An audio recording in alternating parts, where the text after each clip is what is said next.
Kanser cervix tu benda yang selalu perempuan kena. Pasal ujian HPV yang 13 tahun ke atas akan ambil kan. Selalunya ramai yang perempuan tak tahulah kalau macam mana bila kita kena kanser cervix tu.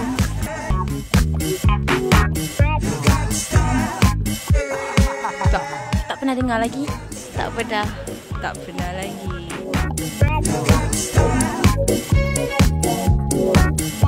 Injek tu. Saya kena form 1, form 2, form 3 kita orang kena. Dia cakap pasal kanser ni.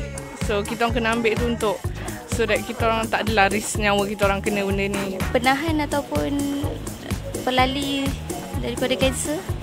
Something that the government pernah cakap yang dia bagi free kan kat orang.